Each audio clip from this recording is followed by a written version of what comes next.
Buenos días a todas y a todos los que habéis querido estar esta mañana del viernes 5 de diciembre con nosotros en el Centro de Referencia Estatal de Atención al Daño Cerebral perteneciente al IMSERSO. En principio vamos a estar 5 minutos inaugurando y quiero presentaros a mi derecha tenemos a María Ángeles Aguado Sánchez, subdirectora general de gestión, que dentro de una agenda impresionante pues nos ha hecho el favor de venir a inaugurar.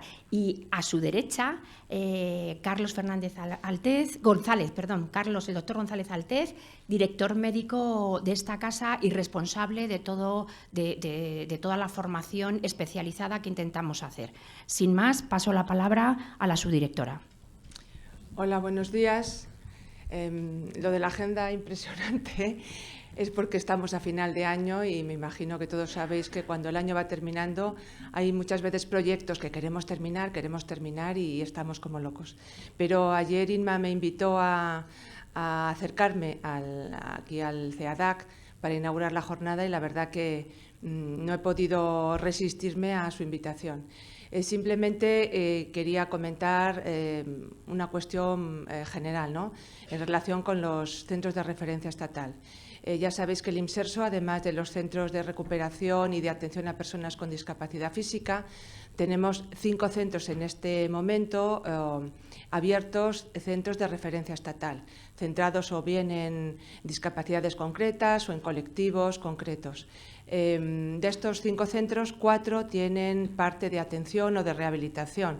Uno de ellos es el CEADAC, de atención al daño cerebral. Luego tenemos en Burgos otro centro de atención para personas con enfermedades raras. Después en San Andrés del Rabanedo tenemos uno centrado en la atención y rehabilitación a personas con grandes discapacidades y el último en Salamanca, centrado en las personas con Alzheimer y otras demencias, por supuesto, y sus familias, porque no solamente son las personas con discapacidad o dependencia a las que hay que prestar atención, sino también a sus familias y entidades o profesionales relacionadas con el sector de la discapacidad. Es importante la parte de atención, la parte de rehabilitación, sobre todo en colectivos con tanta necesidad como es la atención al daño cerebral adquirido. Pero mucho más importante es la parte de referencia, que llamamos de referencia, y es toda la parte de gestión del conocimiento. Gracias a esta parte de gestión del conocimiento, aquellas buenas prácticas que nosotros creamos, o bien en el centro, o bien en el centro pero en colaboración con otras administraciones, con asociaciones, con profesionales, es la única manera que esas buenas prácticas puedan llegar a todas las comunidades autónomas, incluso que pudieran o puedan traspasar nuestras fronteras y llegar, bueno, pues a países iberoamericanos, europeos, etcétera, etcétera. Por lo tanto, la parte de referencia para nosotros es fundamental. Y esa parte de referencia o de gestión del conocimiento se concreta en estudios, en publicaciones, en formación, en información, tanto, como ya os digo, a las personas con discapacidad o en situación de dependencia, como a sus familias, entidades, profesionales especializados en cada temática. El CEADAC lleva, ¿cuántos años? Más de 12 años.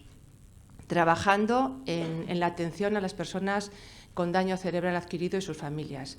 Lógicamente, la referencia hay que ganarla.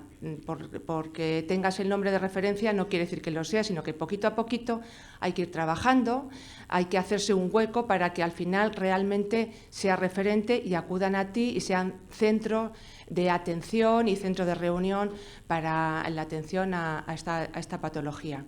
Poquito a poquito ha ido trabajando y el hecho de que estéis hoy aquí pues es una prueba de que ha tenido éxito, de que el trabajo ha merecido la pena, de que está atendiendo a necesidades concretas y de que tiene bastante éxito en la programación que hace. Por eso quería venir, porque ella me decía, ha sido fenomenal, hemos tenido muchísima demanda y para nosotros es muy gratificante ver eso, lo que decía, que el trabajo tiene su recompensa, que estamos atendiendo a una necesidad concreta, porque al final todo esto redunda, como siempre decimos, en la mejora de la calidad de vida de las personas con daño cerebral adquirido y sus familias. Por lo tanto, quiero dar la enhorabuena a Inma como cabeza y representante del CEADAC, pero a todos sus profesionales, porque realmente están haciendo una labor muy, muy importante. Y gracias a vosotros también por estar hoy aquí. Y sin más, paso la palabra a Inma, la directora. Muchas gracias.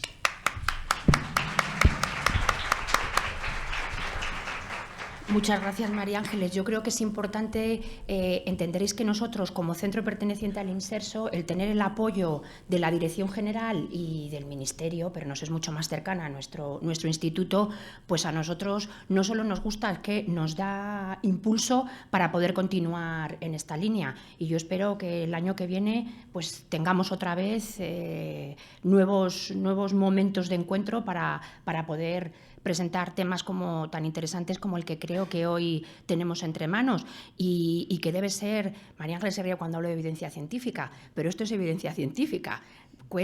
¿Qué cantidad de solicitudes ha habido? Yo no sé si no tendremos que hacer una segunda edición del curso. Entonces, bueno, querría presentaros a grandes rasgos cómo vamos a pasar la mañana de hoy. El curso es sobre miembro superior en paciente neurológico. Vamos a tener dos ponentes, Raquel Cantero Téllez y Miguel Gómez Martínez, y con una pausa de 11 a 11:30, porque yo que soy neuropsicóloga, esto lo tenemos muy en cuenta. La atención tiene una subida, un entrenamiento, una meseta y importante tener en cuenta la bajada. Entonces esperemos que no llegue la bajada de la atención y que cojamos todavía en meseta para que os toméis el café y enseguida podamos continuar el resto de la mañana.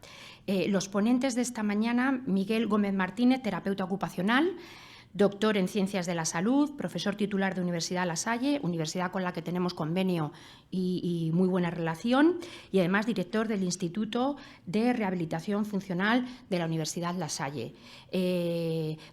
Miguel se va a estar intercalando con Raquel, ya nos vamos a volver a presentar. Yo creo que estos datos que os doy son suficientes para ver la contundencia técnica y teórica de Miguel. Y luego Raquel Cantero Téllez, terapeuta ocupacional y fisioterapeuta, doctora por la Universidad de Málaga, presidenta de la Asociación Española de Terapeutas de la Mano y profesora de la Universidad de Málaga. Yo creo que va a estar muy interesante. Esto lo tenéis que decir vosotros al final de la mañana, no nosotros, que lo hemos hecho con la mejor intención. Y esperemos pues, que todos saquemos de aquí cosas en claro para el tipo de terapia, pero sobre todo para mejorar la calidad de vida de las personas con daño cerebral adquirido, que yo creo que se lo merecen y que, sobre todo, que es una población en la que, gracias a la plasticidad cerebral, podemos conseguir objetivos claros. Y yo creo que esto para los profesionales pues es importante. Tenemos profesionales de alto nivel aquí y yo espero que sepamos dar respuesta a vuestras expectativas. Creo que vamos a cambiar porque la segunda ponente Raquel viene de Málaga y me parece que todavía no ha llegado. Entonces, para ir ajustándonos al programa, pues le hemos dicho a Miguel que por favor empiece él y luego ya cuando llegue Raquel, que está en camino, que se incorpore. Así que doy las gracias a María Ángeles por habernos acompañado, que ya os digo que para nosotros es importante tener su apoyo, al doctor González Altez por su trabajo ahí día a día y, por supuesto, a todos los trabajadores de este centro y a los usuarios, que gracias a ellos estamos aquí, si no sobrábamos todos. Así que los usuarios y sus familias merecen también unas palabras. Y permitidme también que haga una referencia a Edson, si lo digo mal, Fernando, me lo decís, Edson, que nos permite, gracias a la retransmisión en streaming, que no solamente podamos llegar a las 100 y pico personas que estamos aquí en este salón de actos, sino que podamos ir mucho más lejos, incluso allende los mares, que en alguna ocasión nos han visto. Entonces, yo creo que si nuestro objetivo como centro de referencia es la exportación de buenas prácticas y la gestión de conocimiento, creo que esto es una buena manera. Y a Presencia Internacional, que es otra empresa que nos apoya pues para que pueda estar a punto todo, los programas, los ponentes, en fin, esta logística que nunca se agradece, pero yo creo que merece la pena. Y a Matilde, que es nuestra documentalista, que es la que nos saca siempre en las redes sociales y es otra manera de hacer gestión de conocimiento, aunque yo era reacia de decir que he tenido que bajar al asunto porque es cierto. Matilde, muchas gracias. Creo que tenemos un hashtag, también está durante esta jornada, que es Jornada CEADAC.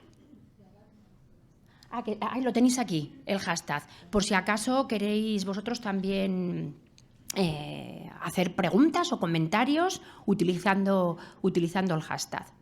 Las preguntas se van a hacer después de cada ponencia. Os daremos turno de palabra y, bueno, para ajustarnos a programa no tengo más que deciros que muchísimas gracias por estar aquí e, insisto, espero que cumplamos vuestras expectativas. Muchas gracias.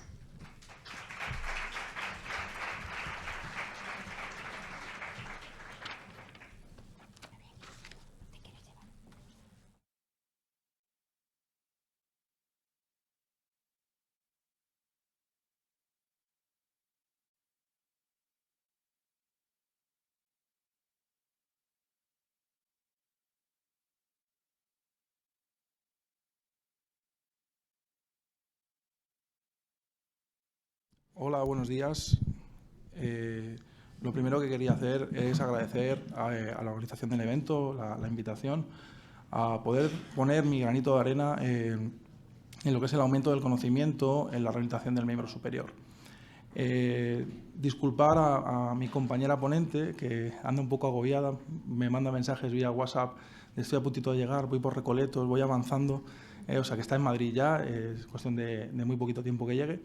Y bueno, pues alteramos un poquito el orden de lo que sería la jornada. Empezamos saltándonos la introducción, lo cual puede ser un poco ilógico, pero debido a necesidades del guión creo que es lo que toca. En la segunda ponencia que tocaba en la mañana, yo iba a empezar a hablar de un tipo de técnica de intervención que se llama el entrenamiento en tareas y actividades controladas. En lo que sería la propia presentación, vamos a poder seguir un poco aspectos que tienen que ver con parte de la evidencia científica que existe con la técnica y me gustaría daros alguna pincelada didáctica, aunque seguramente muchos de vosotros las conocéis, de cómo es la técnica y qué variantes tiene. En este caso, la terapia dirigida al entrenamiento específico de tareas es una técnica que es una de las bases de la terapia ocupacional. Se basa en algo tan sencillo o tan complicado como usar una actividad de la vida diaria para entrenar el miembro superior. Ello nos va a llevar a adquirir algún tipo de habilidad, ya sea destreza, ya sea fuerza, ya sea rango articular. La importancia y el porqué de empezar con esta técnica es porque es la base y es una de las bases teóricas que va a fundamentar muchas de las técnicas de nueva generación, a pesar de que, como podéis entender, ya tiene bastante solera. A pesar de ser un poquito antigua, o en sus comienzos ser bastante antigua, los últimos estudios son relativamente modernos, es decir, la evidencia científica no se ha creado hasta ahora. La estábamos utilizando, pero no sabíamos si realmente funcionaba. Clínicamente, los clínicos lo veíamos, funciona, pero a nivel de investigación no estaba tan claro. Esto nos llevaría a una de las discusiones que tenemos habitualmente, sobre todo en los foros de terapia ocupacional, cuando nos encontramos con pacientes con daño neurológico, dentro del cual no sabemos muy bien el pronóstico que va a tener, si va a tener una capacidad de recuperación esa mano, ese miembro superior adecuada, que me va a acercar a la normalidad, y por lo tanto debo intentar fomentar la normalidad o debo intentar fomentar la funcionalidad. Es la lucha de le enseño al paciente a que haga las cosas con una mano o intento que haga las cosas con las dos manos acercándonos a la normalidad. Dentro de esta pequeña lucha ideológica nos encontramos que tendríamos que revisar un poco las bases teóricas de lo que son el cerebro. No se trata de hablar de cómo funciona el control motor, daría para otras jornadas y otras, vamos, de hecho para máster incluso hay por ahí, pero sí que me gustaría hablar de dos conceptos que son bastante interesantes. Dentro de lo que es el desarrollo del movimiento, debido a las vías neuronales que siguen cada uno de los procesos, tenemos dos tipos de movimiento muy claros y diferenciados. Por un lado, el movimiento iniciado y planificado, que pues, lleva partes del área asociativa parietal, de la corteza premotora, que van a ser áreas que vamos a utilizar cuando yo no sé realizar una actividad, no está automatizada. Es la primera vez o resulta que hay un cambio en el entorno que provoca que yo tenga que ajustar mucho mi movimiento. Por otro lado, también tengo algún otro tipo de movimiento, como serían los movimientos programados. Esto conlleva circuitos un poquito más complejos, fundamentalmente podemos hablar del área motora suplementaria, de la importancia del tálamo y otras estructuras subcorticales que nos va a llevar a que sean actividades aprendidas. Es esto como la situación de cuando aprendemos a conducir. Al principio son pedales, es la palanca, es el espejo, cuántos movimientos nuevos tengo que hacer, coordinar todo ello me lleva muchísimo tiempo. Y cuando llevas un tiempo, pues eso todo se ha automatizado y eres capaz de tener una conversación, escuchar música o alguna otra cosa que legalmente no deberíamos hacer, como es hablar con el móvil, que sabéis que muchas veces por la carretera lo podemos ver. Es decir, nuestro cerebro se puede acostumbrar a realizar muchísimos movimientos, los programa y necesita de unas estructuras cerebrales distintas. ¿Qué ocurre cuando me encuentro con una lesión cerebral? Que alguna de esas estructuras va a estar dañada, alguna de las vías va a estar dificultada y tenemos que entrenar, pues bueno, en este caso los terapeutas ocupacionales solemos entrenar lo que serían las actividades de la vida diaria y por otro lado nos encontramos con la necesidad de trabajar el miembro superior, porque aproximadamente el 65% de las actividades de la vida diaria se realizan con las manos. Ese es el objeto, ¿no?, de trabajar la rehabilitación del miembro superior en terapia ocupacional, pues si no, no tendría sentido. Al final, la terapia ocupacional es función. Para ello nos encontramos con un concepto, esta técnica que estábamos hablando, que ha ido evolucionando a lo largo del tiempo y de hecho podemos encontrar distintas referencias, pero que no son muy claras. Aquí yo he hecho un ejercicio de búsqueda bastante importante con respecto a cómo evoluciona el concepto del entrenamiento en tareas y cómo ha evolucionado la evidencia científica que tenemos sobre él. Podríamos diferenciar tres momentos de desarrollo de esta técnica. En un momento inicial hablaríamos de ese entrenamiento en tareas y actividades controladas, luego hablaríamos de un entrenamiento específico en tareas y, por otro lado, meteríamos el concepto de entrenamiento repetitivo. Cada uno de los avances ha sido provocado por los avances de la propia neurociencia para intentar comenzar el trabajo del miembro superior con lo que toca, que es el cerebro.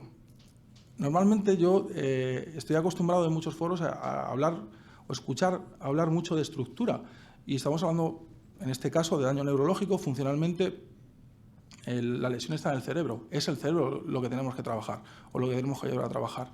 No es tanto la escápula, no es tanto esa muñeca, que también, entendedme. El entrenamiento en tareas, actividades controladas, podemos decir que es un término acuñado en general a la profesión. Hablan específicamente de él Wolf y Weinstein en 2009, dando una serie de características. Por un lado, que cualquier actividad que nosotros realicemos tiene que ser una tarea desafiante, mejor dicho, cualquier actividad que propongamos al paciente. En este caso, vamos a necesitar que el paciente vea la actividad como algo que no puede resolver fácilmente, que necesita de su atención y que por lo tanto tiene que planificar y tiene que pensar. Volveríamos a ese primer tipo de movimiento. Que tiene que ser adaptada y progresiva. En este caso podemos provocar fallos en el aprendizaje si la actividad es demasiado compleja. Esto es de perogrullo. Pero sí que se ha demostrado, hay un autor, Lee, que hablaba de los fallos del aprendizaje motor cuando las actividades eran excesivamente complejas. Es muy importante ajustar el nivel de actividad porque nos podemos encontrar incluso con algún tipo de sintomatología que estamos provocando sin querer. También deberían realizarse con dos aspectos concretos, es decir, en su momento inicial la técnica habla de realizar actividades de manera completa, es decir, si tengo que cepillarme los dientes, tengo que cepillarme los dientes de manera completa. Y habla también de una participación activa. Esto es evidente. Si el paciente no se lava los dientes, lo tengo muy complicado. Por último, hablaríamos de que, según la OMS, este tipo de entrenamiento es un entrenamiento top-down, es decir, partimos de la base. En este caso, yo hablaría de la base de la actividad completa y es desde esa base desde la que vamos trabajando las distintas destrezas. Este concepto evoluciona y French, en una revisión sistemática, plantea una serie de modificaciones. Por un lado, que es más efectivo cuando cualquier actividad la realizamos en contexto real. Hay mayor variabilidad en lo que es la propia actividad y nosotros muchas veces en sala de terapia lo que estamos haciendo es provocar una situación de laboratorio en el cual está todo controlado. Para el terapeuta puede ser muy bueno porque podemos graduar mejor, pero en el entorno real el sujeto se encuentra con mayores desafíos. Por otro lado, también comenta la importancia de lo que es el moldeado. Son técnicas basadas en lo que sería el aprendizaje. Luego hablaré un poquito más de ellas. Habla también de descomponer la tarea, es decir, de vamos a trabajar la tarea por partes y vamos a encadenarla hasta que completemos la tarea después de manera completa. Abandonamos lo que es el trabajo del cepillado de dientes de manera completa para partirlo en pequeños cachitos y poder trabajar desde las pequeñas partes que lo componen para al final estructurar todo el trabajo de la tarea completa.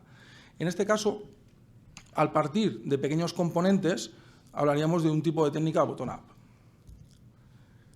El moldeado, como decía, o shaping, que podéis leer en la literatura, es un tipo de aprendizaje motor.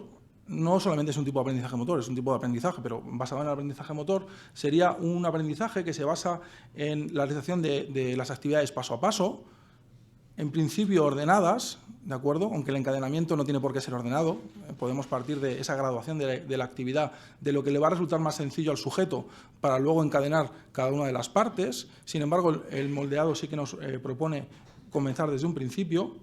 Nos va a hacer aproximaciones sucesivas, es decir, no tenemos por qué empezar con una pequeña parte de la actividad, sino podemos empezar con algo que sea parecido a lo que va a ser la primera parte de la actividad y vamos a ir graduando la dificultad.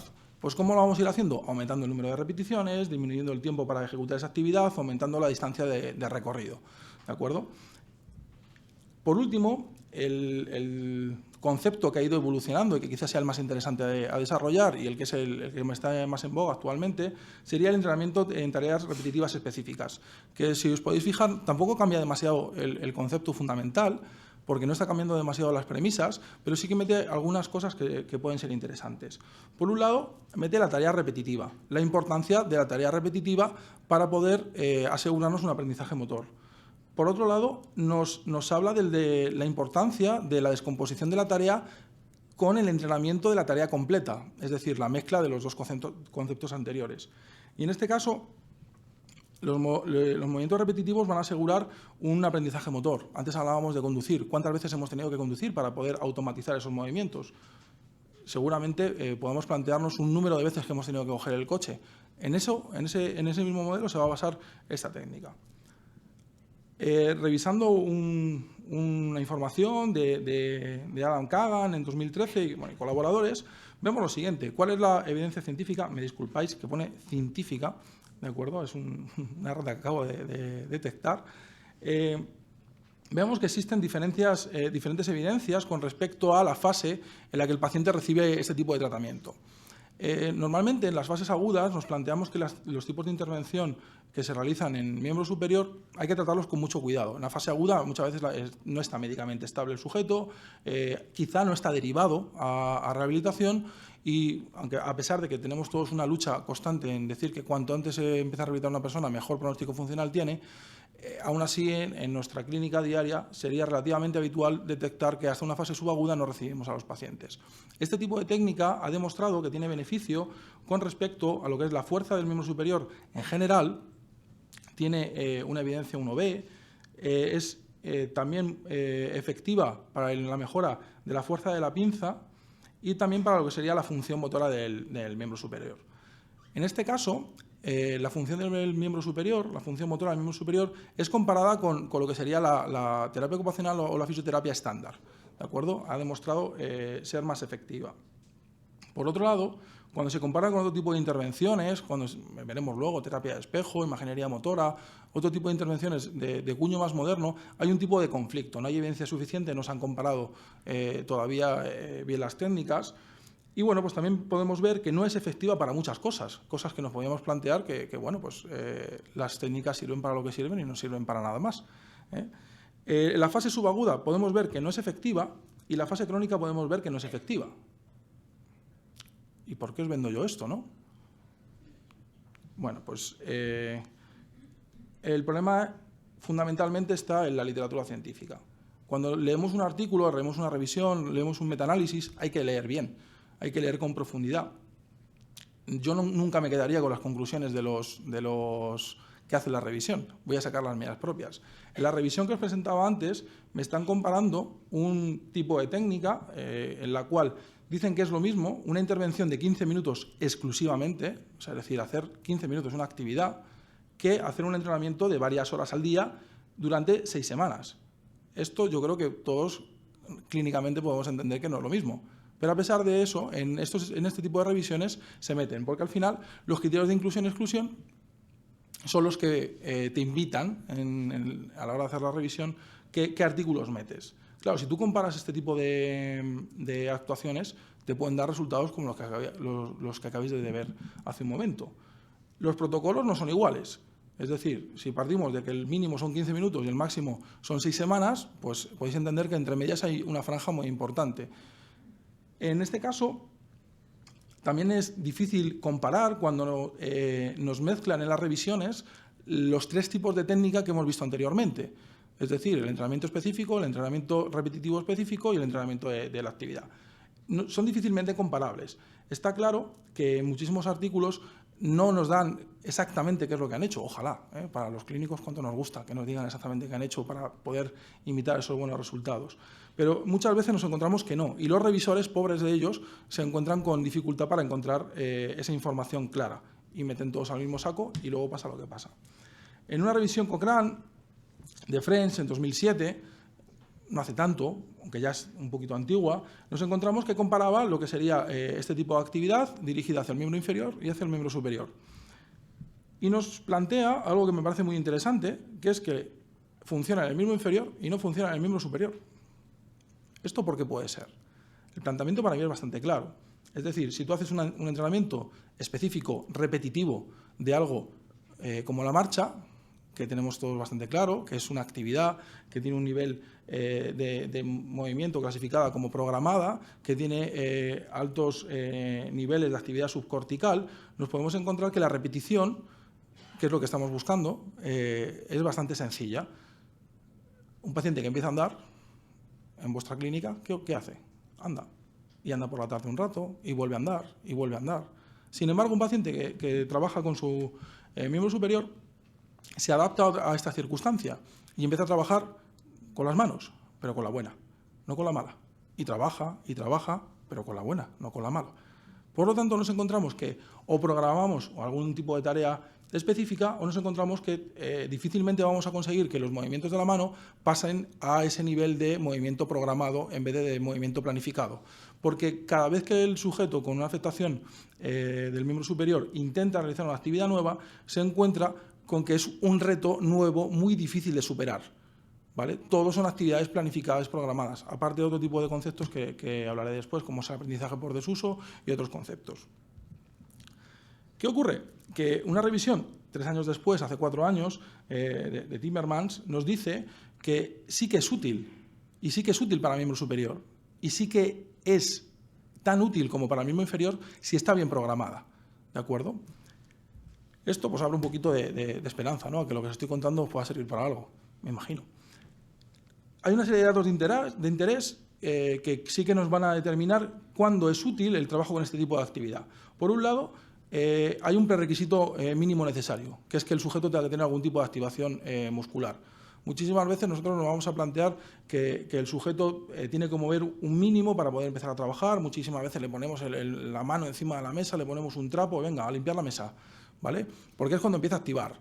Eso lo tenemos muy claro, pero ese nivel de activación tiene que ser suficiente como para poder enfrentarse al desafío de hacer una actividad sin que sea un reto imposible para él. ¿De acuerdo? Por lo tanto, podemos empezar a quitar algún tipo de perfil de paciente. Sabemos que hay aproximadamente un 10% de los pacientes que no van a activar, por lo tanto, este tipo de técnica no le va a ayudar. Nos encontramos también con que si hay algo de movimiento, da igual que la afectación sea leve, moderada, que severa, que si hay algo de movimiento y el paciente es capaz de hacer algún tipo de actividad, la repetición de esa actividad va a ser adecuada para el paciente, siempre y cuando pueda ser un logro para ellos.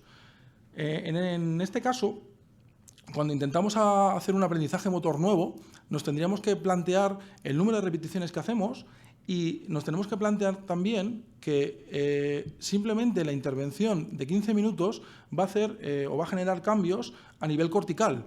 Ese estudio de los 15 minutos tiene cierto valor. Es decir, 15 minutos de trabajo repetitivo sobre una actividad está generando cambios a nivel cortical. Evidentemente no significa que esos cambios se instauren y se aprenda, ¿de acuerdo? Pero sí que nos está diciendo que es un inicio para poder empezar a trabajar con respecto a lo que son actividades repetitivas. Y sí me gustaría comentar que es algo que sabemos hace bastante tiempo. En el 95 ya estaban claros estos estudios. Ciertos factores relevantes sería que esta técnica va a funcionar mejor cuanto menos días hay entre el momento de la lesión y el comienzo de la rehabilitación, algo que es de perogrullo porque casi todas las técnicas funcionan así, que también se puede utilizar cuando el paciente no está médicamente estable, es decir, que es útil en las fases agudas, incluso cuando el paciente no está médicamente estable, repito, que está asociado a muy buenos resultados cuando comienza la marcha, es decir, si yo me planteo hacer algún tipo de intervención muy específica, repetitiva, con los parámetros que voy a comentar un poquito después, es un buen momento cuando el sujeto empieza a activar la marcha porque estamos intentando activar cerebralmente el mismo circuito de generación de movimiento y por lo tanto para ese cerebro va a ser más sencillo, que también se recupera con bastante buenos resultados independientemente de la severidad y que disminuye las estancias hospitalarias, algo que a los gestores les suele gustar. O sea que si queréis vender la técnica ya sabéis que ahí tenéis algo de potencial. Con respecto a la intensidad de la rehabilitación, hay una recomendación del grupo canadiense que me parece que es muy interesante, que nos habla de que este tipo de entrenamiento debe ser de al menos 1 hora diaria durante 6 días a la semana. ¿De acuerdo? Lo cual hay veces que en distintos centros puede ser complejo, ¿no? Porque trabajamos 5 días y el fin de semana que no me lo toquen.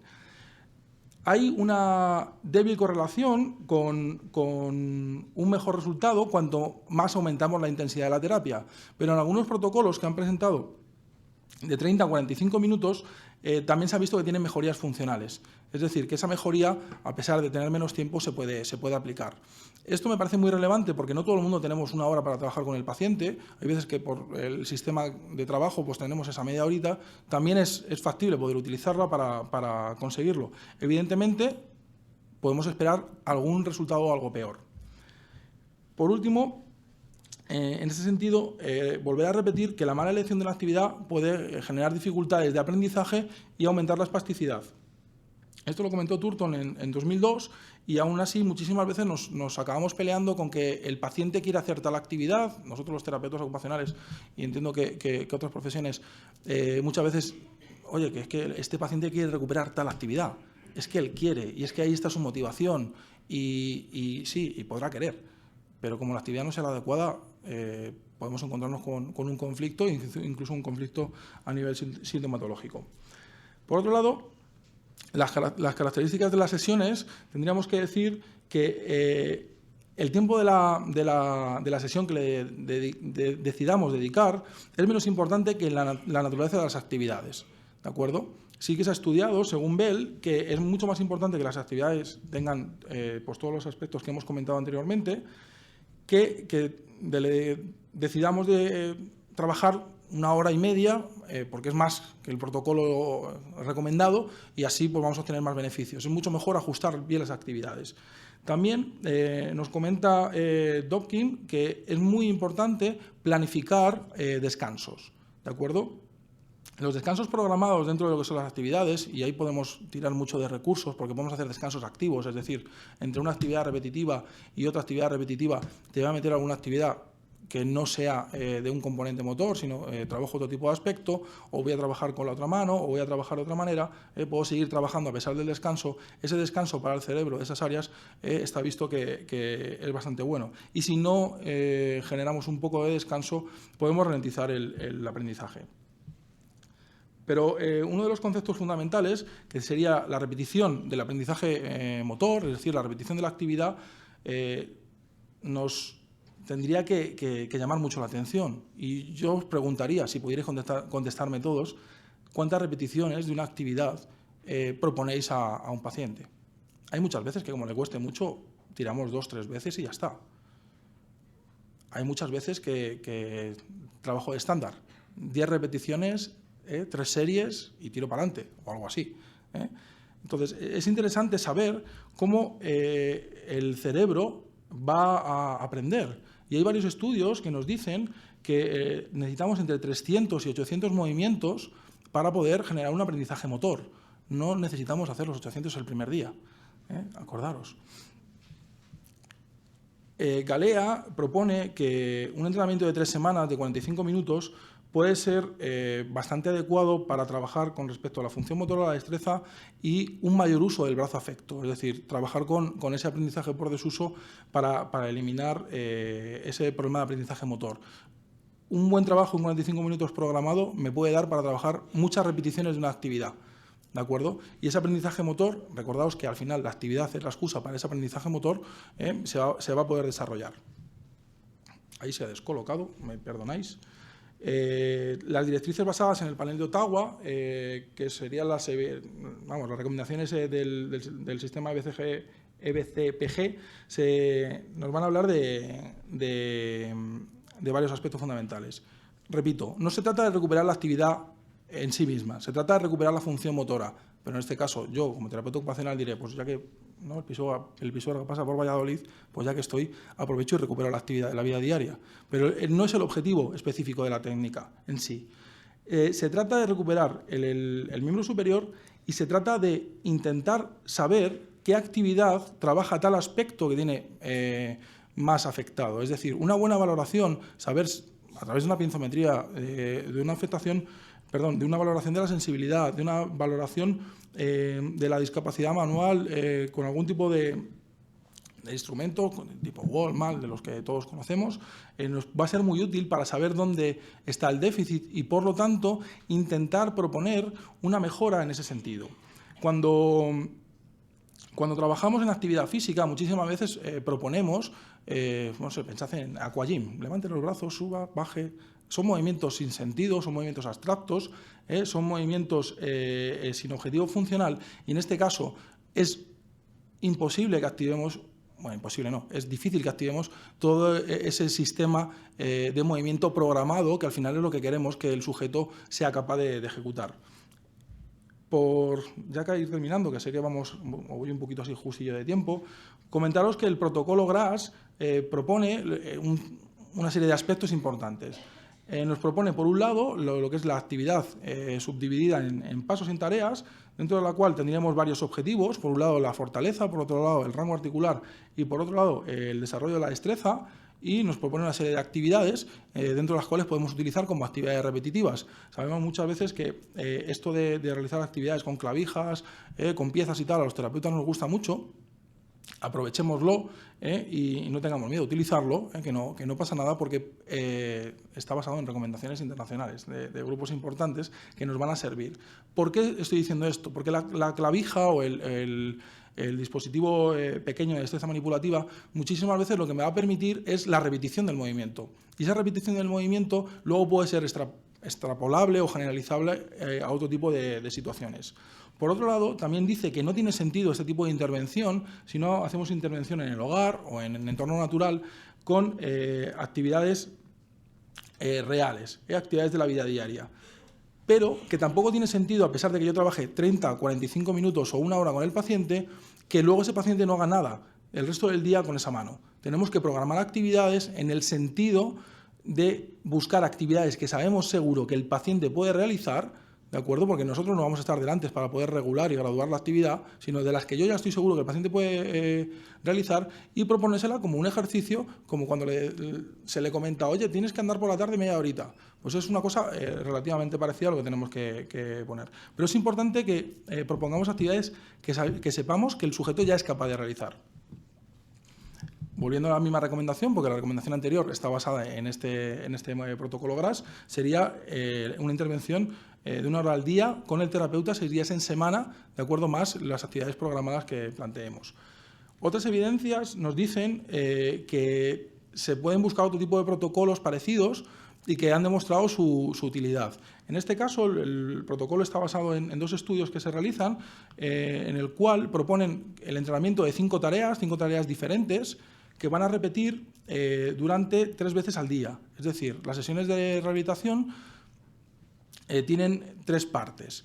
En este caso, cada tarea la van a repetir 20 veces y nos encontramos que si yo realizo 5 tareas, 20 repeticiones antes de la terapia o antes del momento de rehabilitación, justo cuando se va, volvemos a realizar la rehabilitación y le programo por la tarde también alguna sesión en ese sentido, me encuentro que en una semana ya he conseguido ese mínimo, de acuerdo, de 300 repeticiones que necesito para un aprendizaje motor. Y en este caso, la propuesta es bastante interesante porque en una semana he conseguido 300 repeticiones de 5 tareas. Si elijo bien las tareas, puedo estar trabajando en muchos aspectos de movilidad del miembro superior.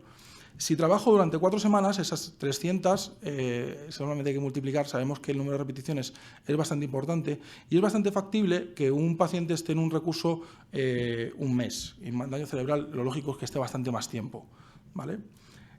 Por último, comentaros que se ha comparado el entrenamiento en tareas específicas con otro tipo de técnicas y aquí siento ser algún defensor y disculpadme que se haya movido el PowerPoint, pero que sabéis que cuando lo hacemos en casa tenemos una versión, estamos aquí con otra, hay veces que se puede mover.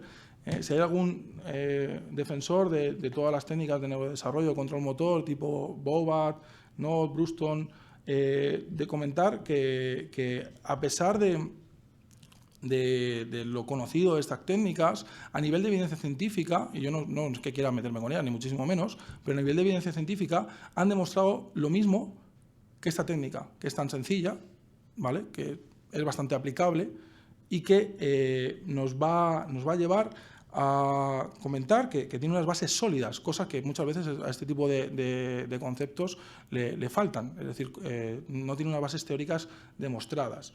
En este caso, comentar que no hay diferencias con respecto al nivel motor, pero que es que esta técnica, además, es mejor en todo lo que tiene que ver con la participación del sujeto en sociedad y a la calidad de vida. Bueno, esta es la bibliografía de referencia del trabajo, ¿de acuerdo? Hay bastantes referencias y nada, pues en un ratito os vuelvo a ver. Bueno, ¿las preguntas? Acabo de recordar que creo que había turno de preguntas después de cada ponencia, o sea que sí, que cualquier cosita que queráis. Creo que en Twitter también preguntaban, me han dicho. O sea que...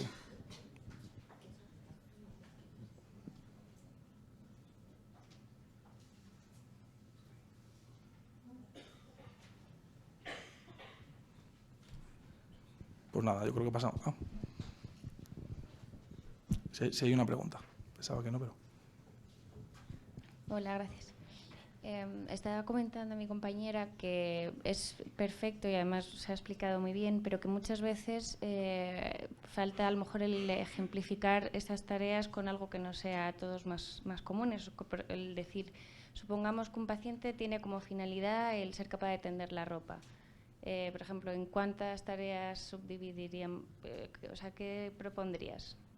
A ver, la propuesta, en este caso, si vamos al último concepto, que sería el entrenamiento repetitivo, que mezcla, ¿no?, la división de las tareas con la realización de la tarea completa, en este caso lo lógico y lo normal es pensar en cómo se descompone el movimiento. Lo lógico es intentar pensar a nivel motriz. Vamos a ver que tenemos un alcance, tenemos que coger las pinzas, tenemos un agarre y una manipulación de las mismas, ¿vale? De acuerdo, tenemos que trabajar seguramente con elevación o no del miembro superior, donde ese alcance-agarre me lleva a ese desplazamiento de la pinza, a esa manipulación donde tengo que ejecutar la tarea, ¿de acuerdo? Y luego nos tendríamos que ir a descomponer la otra parte de la actividad, es decir, cuando coloco la ropa, cómo la coloco y cómo la voy trabajando. En este caso, cuando es una actividad, vamos a decir, tan corta y rápida como sería poner pinzas, yo en un momento determinado sí que me plantearía, por un lado, el hecho de entrenar con distintos alcances, es decir, coger las pinzas de un entorno, de un lugar y llevarlas hacia otro, ¿de acuerdo?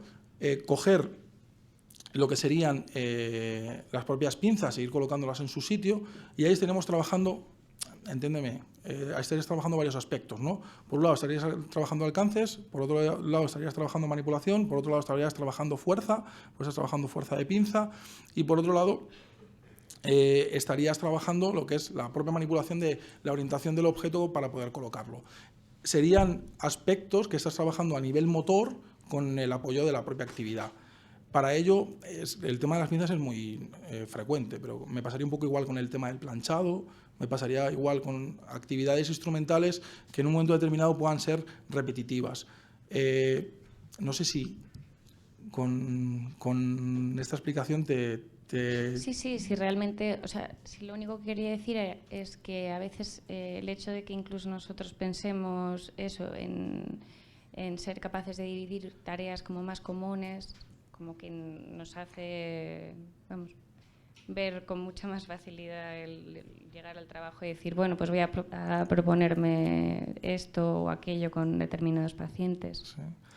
Además es importante siempre que se pueda el trabajo con metas, es decir, el que tú le propongas al paciente una serie de metas, y las metas a nivel motor son muy sencillas, es decir, tienes que hacer X repeticiones de, el sujeto sabe que tengo que hacer 10 repeticiones, tengo que hacer 20, 30, las que proponga, el paciente o sea, va a haber un objetivo claro, que no es lo mismo, venga, pon pinzas. No, pon pinzas no, vamos a poner pinzas para esto, y además hoy vamos a trabajar con este número de repeticiones, con esta distancia, ¿de acuerdo? Y luego, pues mañana vamos a aumentar la distancia, vamos a aumentar el número de repeticiones, o vamos a hacer algo que tú veas como que, pues para que veas que estás progresando. ¿Vale? Vale, gracias. Nada.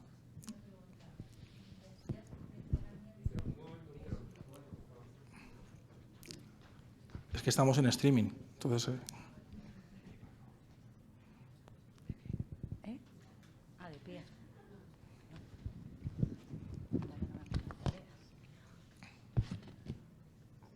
Sí, que decías que este entrenamiento era mejor o más efectivo en la fase aguda.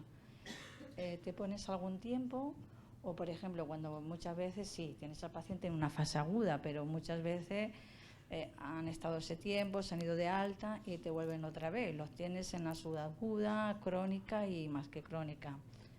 ¿Qué límites, por ejemplo, te pondrías o habría para que fuera más beneficioso en una fase que otras? Yo con la ponencia quería resaltar que se puede empezar a trabajar en fase aguda, pero lo normal es que trabajemos en fase subaguda, este tipo de intervención repetitiva. La evidencia científica nos dice que el mejor momento para ejecutar este tipo de intervención sería antes de los 6 meses en ictus y antes de los 18 meses en traumatismos craneoencefálicos. Eso es lo que nos dice la evidencia científica que hay hasta el momento. En fase crónica también hay beneficios y hay resultados. Lo que ocurre es que están mucho más asociados al nivel de intensidad de terapia y al uso de otro tipo de técnicas asociadas, ¿vale? Si podemos decir algo peor de esa técnica es que seguramente vamos a encontrar más dificultades de los beneficios motores con respecto a el paciente crónico, más que con el paciente subagudo. Es decir, el margen de tiempo adecuado para programar una actividad, piénsate que al tercer o cuarto mes de la lesión es un buen momento para poder empezar, pero que es que si quieres empezar a trabajar desde agudos, que es lo que tienes en tu centro, pues también puedes. Que muchas veces, yo no, hasta que no esté médicamente estable no me quiero meter con el paciente porque a ver qué puede pasar, ¿vale? El uso de esta técnica es un buen pronóstico, ¿vale? Va a ser de buen pronóstico. No sé si te respondo.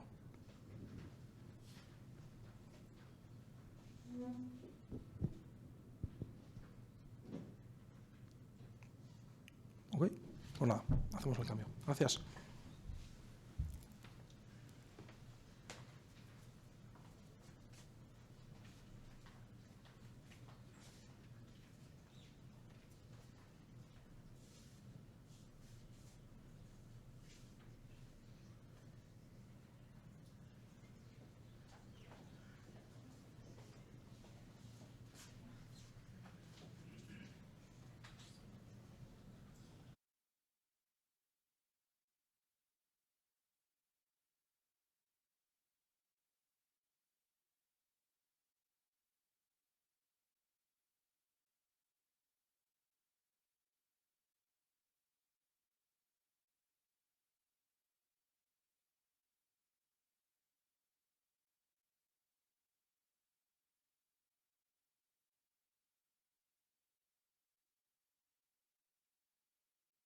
¿Se escucha, no? Sí.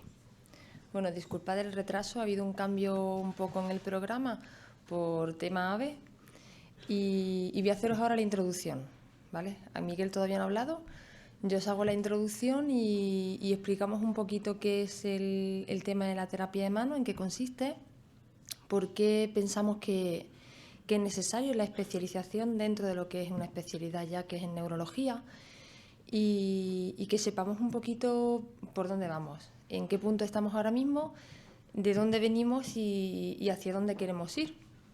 Bueno, la terapia de mano, que sepáis que no es una especialidad que esté reconocida como tal. En España, por lo menos, y que en otros países sí que está reconocida. De hecho, hace 2 años en Estados Unidos el Hand Therapy fue la profesión más reconocida en Estados Unidos y bien reconocida desde un punto de vista de aplicación, desde el punto de vista científico y bien reconocida económicamente. Es decir, son personas, bien fisioterapeutas o terapeutas ocupacionales, que están especializados en el campo del trabajo de la mano. Y dentro del campo de la mano, bien en traumatología, infantil, neurología, hay muchas subespecialidades dentro. Entonces, quizás por eso, a lo largo de la mañana vais a escuchar de hablar de técnicas o tipos de intervención que en muchas ocasiones nos va a hacer dudar de si ese tipo de intervención la tiene que hacer un terapeuta ocupacional o un fisioterapeuta. Es decir, Miguel y yo vamos a hablar de temas comunes que en muchas ocasiones quizás nos vamos a hacer esa pregunta porque no estamos acostumbrados a ver esa figura de que una sola persona puede realizar una intervención completa sobre un paciente, que sería lo ideal, por lo menos desde mi punto de vista. Esa intervención va basada en técnicas, pero va basada en unos conocimientos específicos dentro de lo que es la terapia de mano. Hay una federación internacional que, si entráis en internet y marcáis las siglas IFSHT, es la Federación Internacional de Terapeutas de Mano, que lo que hace es que asocia todas las federaciones a nivel mundial de terapia de mano que existen en los diferentes países. Esta sociedad tiene como objetivo simplemente el coordinar estas sociedades de terapia de mano para que podamos ayudarnos unas a otras, tanto desde un punto de vista científico como desde un punto de vista organizativo. Y lo que intentamos es intercambiar esos conocimientos dentro de lo que es el abordaje de la mano. Tenemos muchos países. España no fue miembro de la Federación Internacional hasta el año 2012, hasta ayer. Estamos recién nacidos. Y este problema que ha ocurrido en España, de por qué España no estaba en la Federación Internacional, no es porque no hubiese especialistas en el campo, sino porque es muy difícil dentro de un país donde tenemos los puntos muy marcados dentro de determinadas profesiones, ponernos de acuerdo. Entonces, muchas veces el terapeuta ocupacional puede pensar que el fisioterapeuta está irrumpiendo dentro de su campo, el fisioterapeuta puede pensar que el terapeuta ocupacional está irrumpiendo dentro de su campo, cuando realmente deberíamos ver el campo como un campo común. La mano no es ni del fisio ni del terapeuta, la mano es del paciente y esa mano y esa extremidad superior debemos abordarla entre todos, siempre basándonos en unos conocimientos y basándonos en unas bases. Esas bases ahora mismo en España es muy difícil y fallan porque no tenemos una especialidad después de ninguna de las dos carreras y las dos carreras están cojas para poder abordar una mano al 100% al completo. Tanto una como a otra le faltan conocimientos, el fallo está dentro de la misma universidad porque no lo vemos así. Hay una federación europea que la tenemos más cerquita y fue fundada en el 89 y en el 2011 fue cuando España entró a formar parte de esa federación europea. Y esa Federación Europea hace un congreso científico cada 3 años. Yo espero veros a todos en 2016, que es en Santander. Y vamos a acoger ese congreso europeo para hablar todos de mano. Cuando nosotros hablamos de un congreso europeo o de un congreso internacional de terapia de mano, sabiendo que en España no existe la especialidad, podemos pensar que vamos a ir allí y que nos van a contar cosas súper chulas que no conocemos o cosas de intervenciones mega magníficas que van a hacer que mis pacientes mejoren muchísimo, y no es verdad, ¿vale? Es decir, quizás nosotros desde un punto de vista organizativo no estamos bien formados en España, pero sí desde un punto de vista científico, dentro de cada área, muchos profesionales trabajan en profundidad en la extremidad superior, aún no siendo terapeutas de mano, aún no estando dentro de ninguna federación, y conseguimos resultados y aplicamos técnicas que son equiparables a las que se están haciendo en el resto del mundo. Lo único que no conseguimos hacer ese intercambio de ideas, ese intercambio de información, porque no estamos organizados, ¿vale? Yo desde aquí os pido, los que estéis dedicando a la extremidad superior, vamos a estar en contacto todos, porque vamos a poder mejorar muchísimo más la intervención que hacemos en nuestros pacientes, y jornadas como estas tan específicas hace que podamos intercambiar tipos de tratamiento, tipos de terapias que nos pueden ayudar muchísimo como grupo y como profesionales. Entonces, esta Federación Europea establece un título que es el European Hand Certificate, que no nos acredita para poder trabajar como terapeutas de mano porque no tenemos reconocida esa especialidad dentro de nuestro país. Por lo tanto, no necesito tener este título para poder ejercer en España, pero sí que es un título que nos puede dar un punto más dentro de lo que es nuestra formación. ¿Requisitos para hacerlo? Primero, ser reconocido como terapeuta de mano en España. Eso lo hace la asociación siempre y cuando se cumplan unos requisitos de formación, unos requisitos que tengas unas horas de formación acreditadas, que tengas unas horas de trabajo, que se pueda justificar que estás trabajando con extremidad superior y mano, que no estás trabajando, que trabajas con 2 manos a la semana, sino que llevas un trabajo continuo. Se presenta la documentación y la acreditación, si cumples con todos los requisitos, es automática, y a partir de ahí podemos presentarnos al examen europeo. El examen europeo es un examen donde hay un comité evaluador que está formado por 6 personas especializadas en el campo, y tenemos una parte escrita y una parte oral, evidentemente en inglés, y una vez que nosotros tenemos ese título, pues podemos estar acreditados como terapeutas de mano, ¿vale? Esto lo digo porque ningún curso y ninguna formación que hagáis, por mucho que pagáis por ella, os acredita como terapeutas de mano legalmente. Primero, porque no existe en España la acreditación, y segundo, porque esa acreditación la puedes obtener si cumples con todos los requisitos de forma gratuita, sin tener que pagar mucho dinero de lo que están pidiendo. Y a partir de ahí, una vez que se te presentas al examen europeo, pagas tus derechos de examen y te puedes presentar libremente. No necesitas tener ninguna institución detrás que te haga poder presentarte a ese examen. De hecho, tienes que tener una formación. Esa formación puedes haberla adquirido desde muchos campos diferentes, ¿vale? Tanto desde la fisioterapia como de la terapia ocupacional.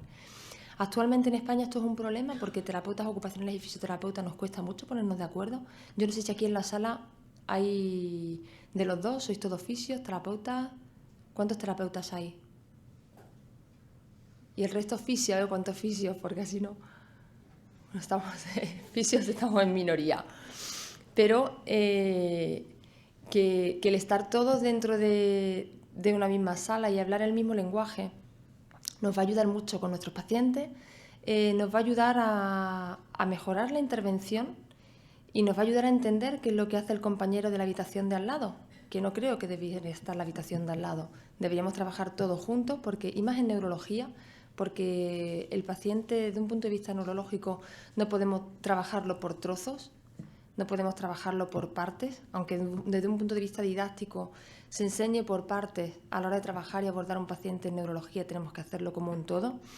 Y ahora mismo que sepamos de todas formas que la práctica profesional de esa especialidad no existe, que no está reconocida como tal, pero esperamos que en un futuro ocurra como ocurre en el norte de Europa, como ocurre en Francia, en Reino Unido, en Italia, que son países que sí reconocen la figura del terapeuta de mano independientemente de la titulación que tengamos detrás, ¿vale? Deciros que bueno, nosotros ya tuvimos un congreso en el año 2000 donde ya se empezó a hacer contactos con la Federación Europea, y que a partir de ahí nació lo que es en España la Asociación Española de Terapeutas de Mano. Estamos formados por un grupo tanto de fisioterapeutas como de terapeutas ocupacionales que empezamos a estar en contacto con la Sociedad Española de Cirugía de la Mano, porque era la única sociedad que se dedicaba al trabajo de la mano y con la cual podíamos mantener un contacto, porque no existía ninguna asociación ni ningún grupo de terapeutas de mano formados por fisios o por terapeutas. Empezamos a colarnos literalmente en los congresos de cirugía de mano, porque tampoco había un epígrafe donde dijese cuánto pagábamos los fisioterapeutas o los terapeutas ocupacionales por apuntarnos al congreso. Ni siquiera estaba reconocido que nosotros pudiésemos asistir a un congreso de cirugía de mano. De hecho, se pensaban que qué nos interesaba a nosotros una cirugía de mano, qué nos interesaba a nosotros el ver qué es lo que hacían ellos. Y yo os invito a que os coléis, porque realmente es interesante. Nosotros no podemos hacer un abordaje. Muchas veces sabéis que hay muchos centros donde se están haciendo intervenciones, incluso en la extremidad superior en el paciente neurológico, bien desde un punto de vista paliativo, menos buscando una funcionalidad, porque sabemos que esa funcionalidad es muy difícil de conseguir. Pero en muchas ocasiones se están haciendo tratamientos paliativos en manos neurológicas, en niños sobre todo, se están haciendo muchas transposiciones. Y si nosotros no conocemos la técnica quirúrgica, es muy difícil que después podamos abordar la terapia. Una cicatriz no nos da a nosotros la información de lo que allí se ha hecho. Y eso ocurre en mano neurológica, ocurre en traumatología. Que si nosotros no sabemos qué es lo que hay debajo, qué es lo que han hecho, si no entramos a quirófano y vemos qué es lo que se está haciendo allí, cuánto tiran, cuánto no se tira, cómo está ese tejido, no estamos teniendo toda la información que necesitamos para poder trabajar sobre ese paciente. Por eso tenemos que estar todos a una. Ya no solo fisioterapeutas y terapeutas ocupacionales, sino también los médicos. Tenemos que estar todos dentro del mismo barco, hablando el mismo idioma y aportando uno a otro en aquella parte que nos puede faltar dentro de cada una de las profesiones. Deciros que, que ahora mismo este grupo ya está formado. Yo de verdad os invito a todos a que os unáis desde un punto de vista científico para poder seguir avanzando dentro de lo que es la terapia de mano y más dentro de lo que es la extremidad superior en el paciente neurológico. Necesitamos mucha ayuda en ese campo porque es un campo que está continuamente en cambios continuos. Es un campo que además dentro de cada hospital muchas veces hay protocolos muy establecidos.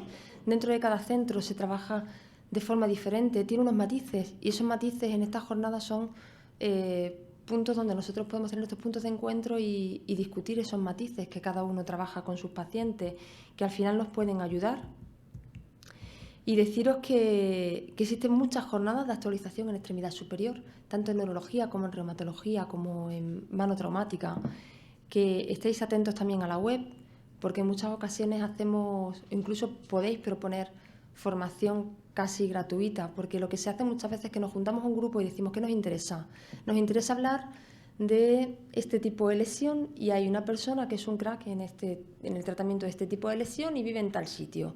Vemos cuánto cuesta traerla, dividimos y a lo mejor salimos a 30 euros por cabeza y nos pegamos un fin de semana con esa persona trabajando desde un punto de vista práctico ese tipo de patología. No vamos a tener un papel que nos diga que hemos asistido al curso tal o cual, pero sí vamos a tener esa formación. Entonces, esta introducción, que debía haber sido realmente introducción, era para invitaros a animaros a formaros en la parte de extremidad superior y mano y a que aportéis también, porque estoy segura de que os dedicáis toda a neurología. Neurología no es nada fácil, es un abordaje muy complicado. Para mí, dentro de lo que es la terapia de mano y el abordaje de la extremidad superior, para mí es lo más difícil, es la neuro.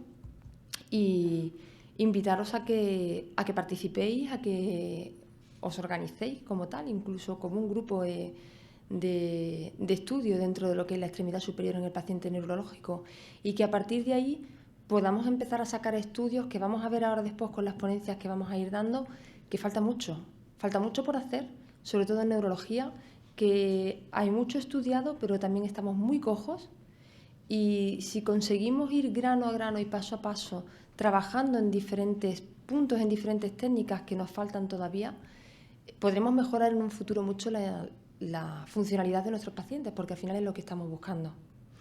Pues yo después de esta introducción te dejo a ti y sigo yo, para que no se cansen, ¿no? Pues voy a dejaros con Miguel, que va a hablar por primera vez. Y ahora después empezaré a contaros parte de lo que es también el entrenamiento bimanual y la terapia de espejos y todas las técnicas que más o menos estamos utilizando. Gracias.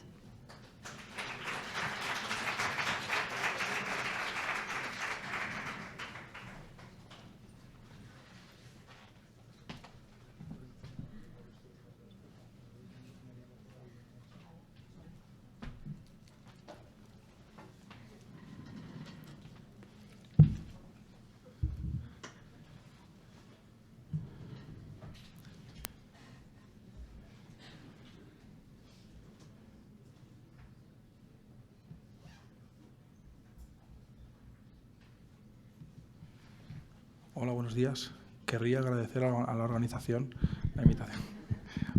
Bueno, hemos, el malabarismo de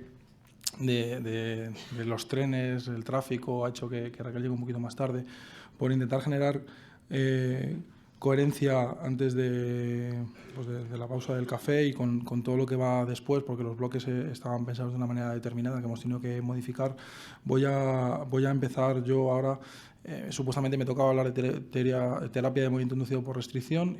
Voy a hablar de imaginería motora, ¿de acuerdo? Y bueno, después de mi intervención creo que viene el café. Entonces, luego continuará Raquel con terapia de espejo, que queramos o no, la imaginería motora y terapia de espejo van casi hiladas, ¿no?, como técnicas de intervención. Bueno, pues la imaginería motora no se trata de otra cosa de que engañar al cerebro. Engañar al cerebro, pero vamos a intentar engañarle bien, no vamos a intentar engañarle mal. En todas las actividades que nosotros propongamos, al final, detrás de ello puede haber engaño, pero un engaño bien dirigido puede provocar una serie de modificaciones y de cambios bastante interesantes. La imaginería motora es el uso de la imaginación para pensar un movimiento sin ejecutar el movimiento. Y si veis la referencia es bastante antigua, no es algo que sea de ahora. Sin embargo, es en los últimos años, cuando a través de neuroimagen se han podido demostrar muchísimo de estas técnicas, cuando se ha empezado a darle más bombo. Y también sabéis que muchas veces esto depende de las modas, o que depende de que hay una persona que coja con fuerza esta técnica y empiece a aplicarla y empiece a estudiar sus resultados y a publicarlos. En cuanto eso está en marcha, casi todos nos unimos al carro y lo vemos como algo súper nuevo, pero ya os digo que esto es de los años 70, ¿no? Los años 60. En este caso, la imaginería motora se puede utilizar en todas las fases de la intervención del paciente neurológico y sería una parte de la práctica mental. No sé si quedará claro después de la intervención cómo se compone, ¿no?, la práctica mental y cómo se subdivide la imaginería motora y cómo se va enlazando con otro tipo de técnicas, porque eso todavía está, vamos a decir, que un poquito en fase de estudio. Cada vez sabemos más de lo que son las neuronas espejo y se van hilando muchas de estas técnicas que tienen unas bases teóricas bastante similares.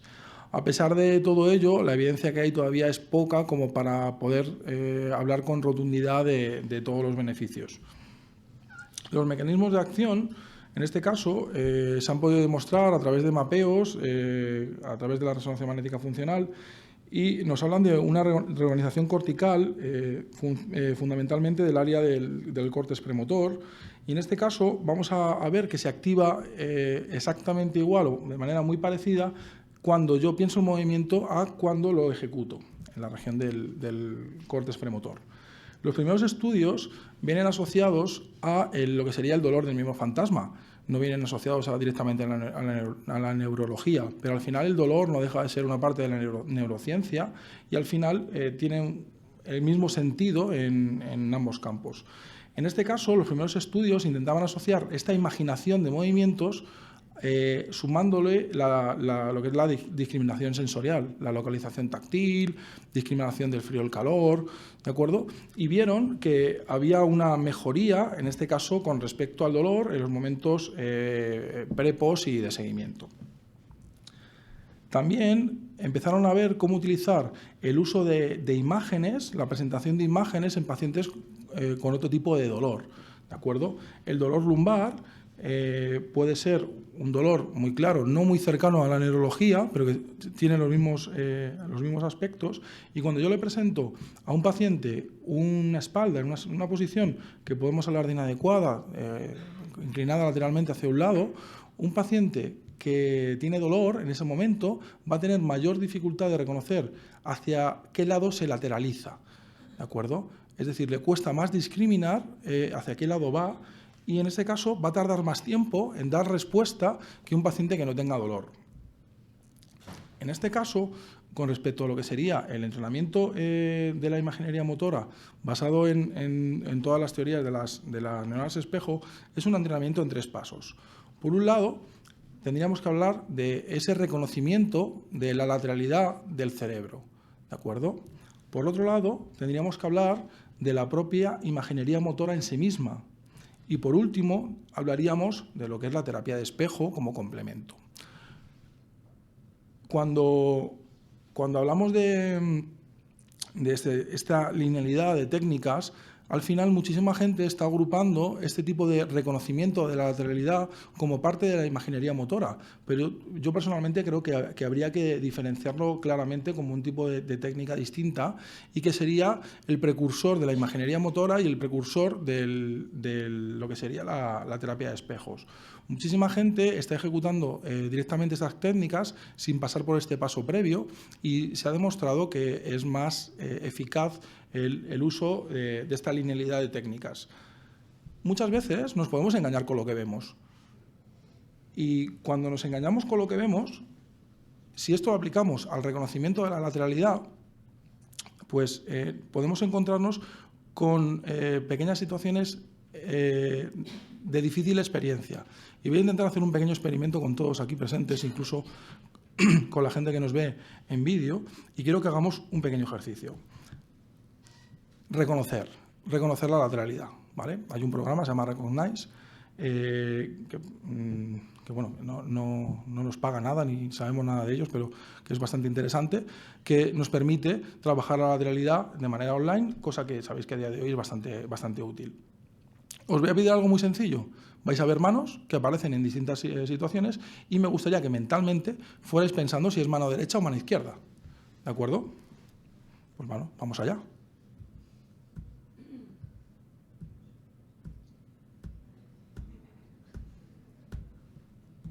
Ups. ¿Qué pasó? Que vi la primera, ¿no? Pero el resto de manos se parecían. En ningún momento han dejado de verse. Mi cerebro necesita un tiempo. Necesita un tiempo para poder reconocer qué mano es. Y hace un trabajo en el cual, es evidentemente muy cognitivo, lo que cogemos es esa imagen de la mano, le damos la vuelta hasta que somos capaces de ubicarla en nuestro propio cuerpo. Todo esto que hablamos siempre del esquema corporal y todo el rollo. Al final necesitamos un proceso mental para poder hacerlo. Cuando esto se activa en nuestro cerebro, estamos activando regiones del córtex premotor. Sabemos que la región del córtex premotor es el que va a iniciar el movimiento. No me quiero meter mucho en la parte de neuro, pero sabéis que va a tener esa parte importante. Va a tener una activación, si os acordáis en la ponencia de antes, en todo lo que es el movimiento, que sería el iniciado, el planificado, es decir, ese movimiento que no tengo automatizado. Por lo tanto, estoy haciendo que áreas del cerebro se vayan activando, porque estoy obligando a que un sujeto esté pensando en qué mano es. ¿De acuerdo? Estamos pensando en esa mano que se está dando la vuelta a nuestro cerebro y que se acaba ubicando en una de nuestras manos. Entonces ahora vamos a hacer un poquito más despacio, ¿de acuerdo? Y vamos a ver si somos capaces de hacer el experimento. Cuidado que hay algunas de ellas que son difíciles, ¿eh? No hemos cogido el nivel fácil. Vamos allá.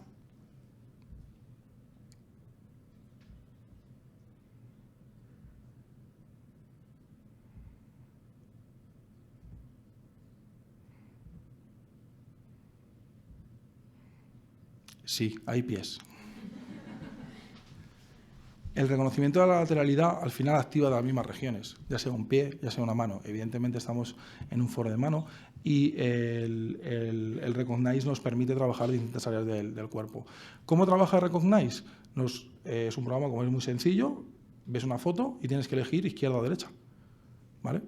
En este caso se puede incluso descargar como aplicación de móvil, es decir, que con pantalla táctil directamente vas, porque muchas veces si metes un ratón por medio, el tiempo de respuesta puede variar más porque el sujeto a lo mejor no sabe manejarlo bien, se lía o lo que sea, ¿de acuerdo? ¿Qué ocurre?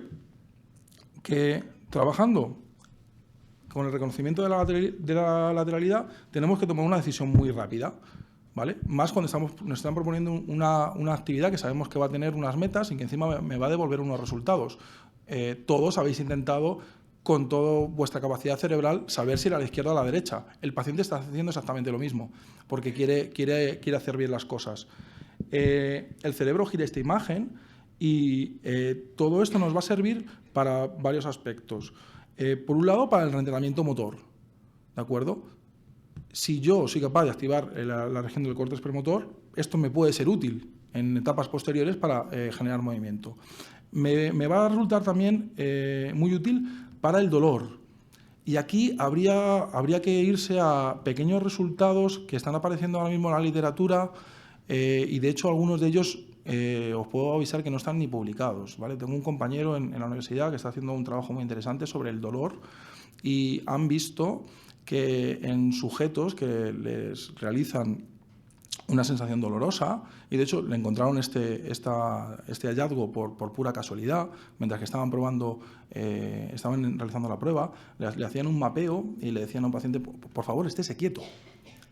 Si no me he movido, por favor, estése quieto, y resulta que se estaba pillando la mano con, no recuerdo exactamente con qué elemento, le estaba doliendo, y resultaba que se estaba activando el córtex premotor.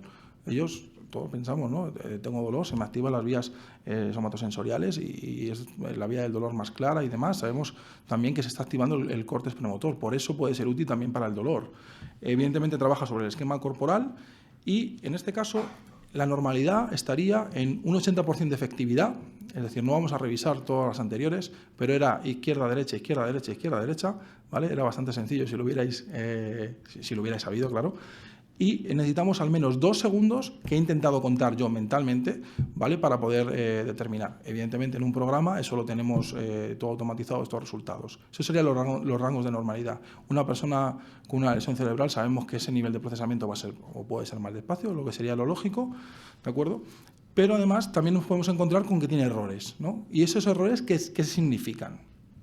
Bueno, este diagrama, que es un diagrama que variaría en función de la mano afectada, que variaría en función de si es un paciente agudo o es un paciente crónico, intenta dar una explicación posible, porque no os puedo asegurar que esto sea así. En este caso, cuando tengo una lesión, una hemiparesia izquierda, una fase aguda, y un paciente está mirando una mano derecha, de esas que aparecen en imagen, se plantea una situación difícil. Tengo que tomar una decisión, ¿de acuerdo? Pensamos que es la mano contraria. En este caso, mentalmente el sujeto suele, aunque pensemos que no, y aquí me tenéis que perdonar, pero hay muchos aspectos, es decir, a nivel cognitivo, que tengamos seminegligencia, es decir, esto es muy general y hablando de un nivel alto de conocimiento por parte del sujeto. El sujeto es consciente de que tiene afectada una de las dos manos y va a focalizar, aunque pensemos que no, en que casi todas las imágenes que le planteemos van a ser de esa mano. Casi siempre lo que se da es la situación de que el sujeto que mira, que se le presenta la mano contraria a la mano lesionada, falla. Eso es una de las cosas que han podido ver en el estudio los estudios que han realizado con este software, y el sujeto, cuando ve que falla, repite el proceso y acierta, evidentemente, por ensayo-error. En este caso, habría dos cuestiones. Un fallo por lo que es el propio fallo, y otro error que sería la lentitud. Cuando el sujeto falla y tiene que volver a darle la vuelta, es aún más lento que cuando tiene que tomar la primera decisión. ¿De acuerdo? Porque tened en cuenta que esto te da un feedback automático. Has fallado, tengo que volver a pensar, pues en ese segundo periodo hay mayor lentitud todavía. Si me encuentro una persona con hemiparesia izquierda, que le enseñamos una mano izquierda, resulta que acierta, ¿vale? Cuando todos, ¿no?, siempre nos planteamos, ¿no?, cuidado que está olvidando, cuidado que... En fase aguda sería así. En fase ya crónica hay una tendencia, cuidado que esto no son datos absolutos, que ocurre al contrario, ¿vale? Seguramente el aprendizaje por desuso ha hecho ya que sí que olvide un poquito más esa mano, ¿de acuerdo? Y no esté tan pendiente de ella. Filtrando todo esto, por el nivel cognitivo y demás. Vemos que hay menos fallos y en este caso la elección de este tipo de intervención está basada en lo que sería la presentación de imágenes. Es decir, no hemos llegado todavía a una imaginería motora, pero realmente sí que hay imaginación, porque quiero recordaros que todos habéis intentado mentalmente imaginaros esa mano dando la vuelta y asociándose a vuestra mano. Es decir, hay un proceso ahí de imaginación que no es una imaginación interna, sino que es una imaginación provocada por un estímulo externo, ¿vale? ¿Cómo se construye la lateralidad? Y quizá no debería poner la diapositiva aquí, pero sí que me gusta ponerlo por varias cuestiones. Por un lado, partir casi siempre de imágenes. Dice la literatura que es mucho mucho mejor para reconstruir la lateralidad comenzar con imágenes de otra persona, no incluso con las imágenes propias, no con una foto de una persona, de la propia persona. Incluso algunos autores proponen que con dibujos. No me atrevería a dar una explicación de por qué, ¿de acuerdo? Pero sí que hay una propuesta muy clara en ese sentido. Por otro lado, el siguiente paso, ya que se trata muchas veces de graduar la actividad, sería realizar fotos realizadas sobre la propia persona afectada. El siguiente paso sería recortes de lo que sería de revistas, imágenes de televisión, donde puedan asociar personas conocidas, ¿de acuerdo? Es decir, la mano va asociada a una persona.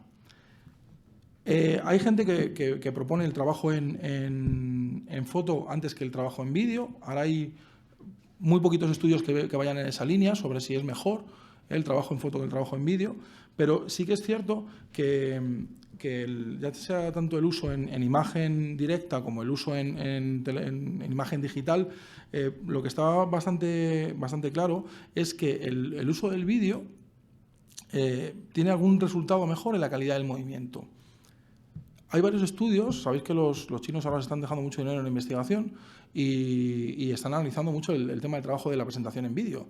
Y se ha visto que los sujetos que se les presentan actividades motoras no muy bien ejecutados y se les presentan actividades motoras muy bien ejecutadas, la gente que tiene que imitar esos movimientos los imita mucho mejor si el sujeto está viendo la imagen, mejor dicho, el vídeo del movimiento muy bien realizado.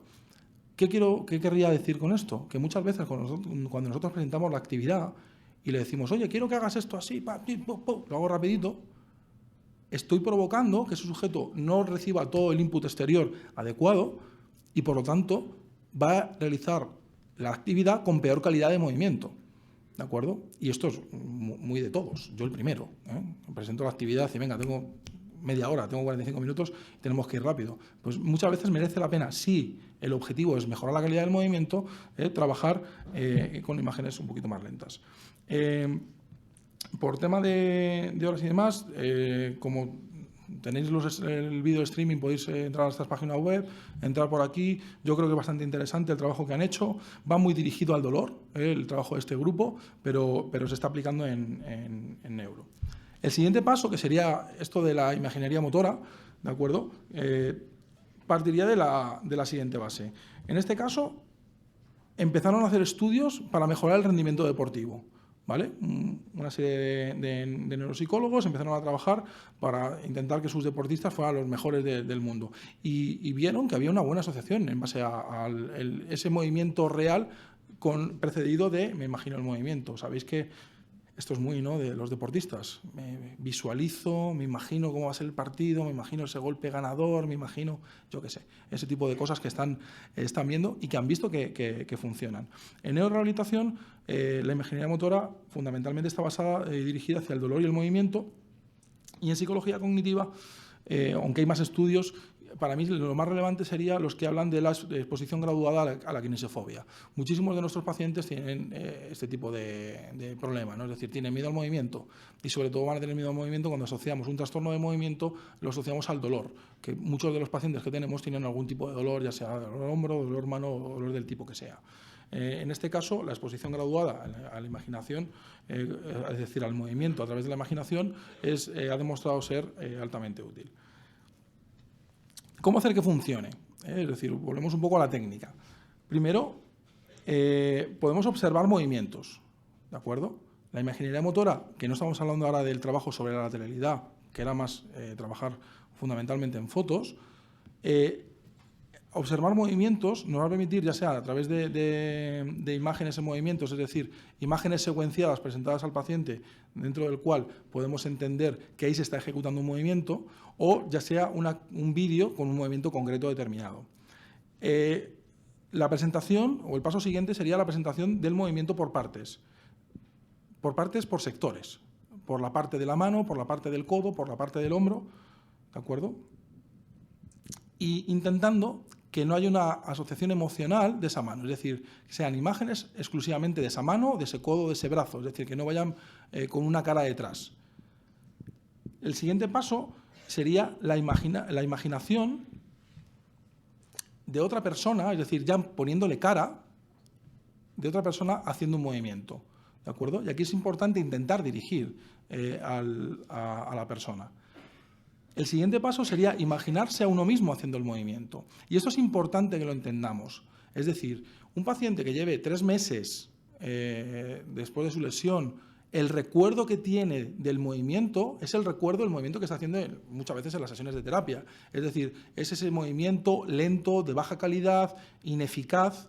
Ese es el recuerdo que tiene. Si yo empiezo diciéndole a un sujeto que se tiene que imaginar a sí mismo haciendo un movimiento, muchas veces el sujeto lo que está imaginando es a sí mismo haciendo mal el movimiento. Y si hemos dicho que tienen que intentar imaginarse un movimiento adecuado, no puedo construir un movimiento adecuado. Por eso partimos de las bases anteriores, para que el sujeto intente entender cuál es el movimiento adecuado. Sabemos todos que bajo su experiencia, esa experiencia de esa sensación de movimiento la tienen, es decir, la pueden captar de casi cualquier persona en un momento determinado. Pero la tendencia de todos es a cómo lo hago yo. Y pensad que una persona con daño cerebral en ese momento lo hace mal. Entonces, si le pedimos que se imagine que hace las cosas mal, cuando tenga que hacer la ejecución motora del movimiento va a hacer las cosas mal. ¿De acuerdo? Por eso es muy importante seguir toda esta estructura. Por último, los últimos estudios nos dicen que hay que imaginarse haciendo el movimiento inmersos en una actividad. Y aquí los teos os diría que nunca os quedéis en el paso anterior. Y por último, imaginándose la actividad de manera completa. ¿De acuerdo? La activación de las regiones premotoras son lo que tenemos claro. Hay muchas teorías que nos hablan de que es imposible el movimiento sin tener la sensación del movimiento. Y si yo os pido ahora que cerréis los ojos, y os lo estoy pidiendo, lo siento, sé que es unas jornadas, parece poco serio, pero os voy a pedir por favor que cerréis los ojos, seguro que todos podéis volver a algún recuerdo anterior dentro del cual os imagináis, por ejemplo, cogiendo un balón con la mano y lanzándolo.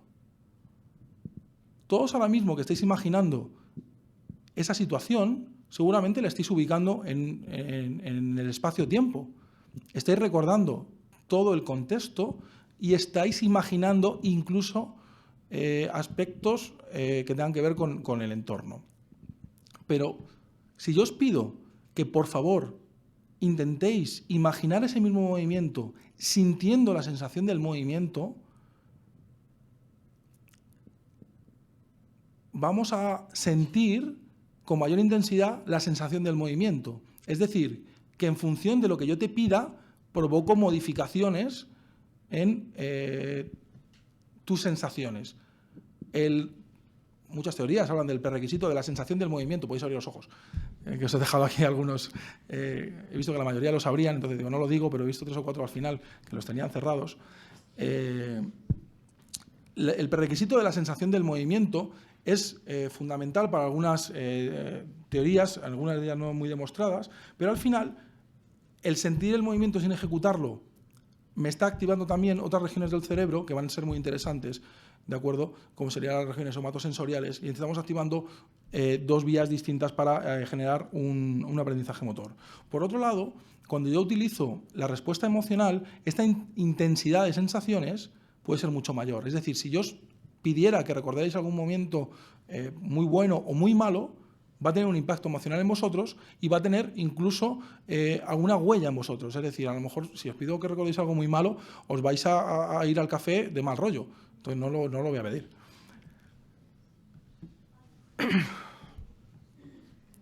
Sensaciones. Veo una imagen, sensaciones. Veo una imagen, sensaciones. Incluso, si alguna persona aquí tuviera algún tipo de dolor crónico, podría estar evocando ese dolor crónico, lo podríamos estar trayendo hacia aquí. En este caso, el uso de imágenes que provocan sensaciones, cuidado, con un doble impacto emocional, ¿vale?, y sensitivo con activaciones, sobre todo de las regiones premotoras, me van a llevar a poder hacer un constructo bien dirigido. Pero para esto no querría dejar de recordar que otra técnica, otro grupo de técnicas, mejor dicho, que serían las del mental practice o práctica mental, o no sé las traducciones de la literatura no sabría decir cómo las están definiendo, dentro de la cual la imaginería motora solamente es una parte de ellas. En este caso hablamos de una imaginería visual, donde yo parto de pedirle al paciente que se imagine un cubo, que se imagine una pelota que va dando vueltas, ¿de acuerdo? Donde al final, si pedimos esa evocación, estamos haciendo algo muy parecido a lo que hablábamos con la lateralidad, es decir, cojo un objeto, lo llevo a mi mente, lo empiezo a girar y tengo que ir viendo cómo eso se va estructurando. Es decir, estoy haciendo activaciones corticales interesantes. Tendríamos la imaginería motora o cinestésica y, por último, la última evolución donde hablamos de esa imaginería motora graduada, ¿de acuerdo? Que al final no es otra cosa que lo que hemos hablado antes de graduar la actividad que yo le estoy proponiendo que se imagine. Los tipos de imaginería motora serían la imaginería motora interna, dentro de la cual ya habéis visto que yo os puedo provocar una serie de sensaciones muy claras, que en este caso es la petición y la reproducción completa por parte del paciente, o es cuando yo presento un momento de una actividad y le pido que el paciente continúe con ella. Es decir, te puedo presentar un vídeo muy cortito, te puedo presentar una foto dentro de la cual vosotros vais a imaginar qué es lo que va a ocurrir después. Ouch, ¿no? Qué dolor. Alguno puso cara y todo. La efectividad de la técnica, pues ha demostrado que es más efectiva sumada a otras técnicas. La imaginería motora es más útil si luego, en otro momento determinado, y no justo que coincida en el tiempo, le aplico terapia de espejo. También ha demostrado ser más efectiva cuando yo le aplico el ejercicio terapéutico. Incluso también ha demostrado ser efectiva con respecto al dolor unido a la farmacología. ¿De acuerdo? Es más efectiva, vamos a decir, que potencia los efectos de la farmacología. Lo digo por los médicos presentes que seguramente puedan estar interesados en que apliquéis esa técnica. También va a favorecer un mayor uso del brazo afecto, es decir, al integrarlo dentro de lo que es nuestro esquema corporal, va a haber un mayor uso de ese brazo, no solamente el provocado, el dirigido por el terapeuta de oye, por favor, mueve tu mano mala y haz no sé qué. No, es el paciente en su día a día lo va a utilizar con mayor frecuencia. Favorece la recuperación de la negligencia. Todos los pacientes que tienen negligencia, hay varios estudios. En algunos casos yo diría que no son muy claros. A mí el que más me gusta es el de Esmania, que nos dice que va a recuperar antes la negligencia. Sabéis que hay un porcentaje de pacientes que la recuperan a los 3 meses de manera, vamos a decir que incluso sin hacer ningún tipo de intervención, va a adelantar esos periodos y en algunos casos, gente que tiene una negligencia más marcada no va a hacer que desaparezca, pero sí que va a disminuir la severidad. En este caso creo que es bastante claro, ¿no? Es decir, todas las actividades que generen aumento del esquema corporal van a tener algún tipo de efecto en la negligencia. Pero por otro lado también comentar que cuanto más se utiliza el uso de la imaginación, mayor se entrena esta capacidad y más efectiva es. Por lo tanto, deberíamos hablar de un uso bien programado de la imaginería motora. Me lo tengo que plantear como casi todo, como un protocolo en el cual todo esté bien estructurado y la graduación yo la tenga bien planificada.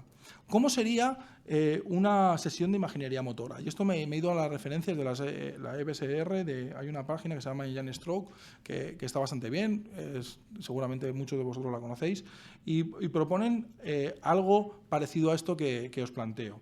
Por un lado, una fase de entrada, ¿no? De entrada a ese uso de la imaginación. Habla muchas veces de que es adecuado trabajar con una relajación previa antes del tipo de intervención. Hablan 20 minutos de ejercicios relacionados con la imaginería motora, ¿de acuerdo? Hay quien habla del planteamiento de trabajar con imaginación, ojos abiertos, ojos cerrados. Yo ahí puedo hablar de mi experiencia clínica, prefiero ojos cerrados, pero también nos puedo decir que tiene más problemas. ¿Por qué? Porque el paciente se nos marea, porque el paciente se cansa, porque el paciente se distrae, ¿de acuerdo? Y creo que a día de hoy sería más una elección personal que una elección basada en la evidencia.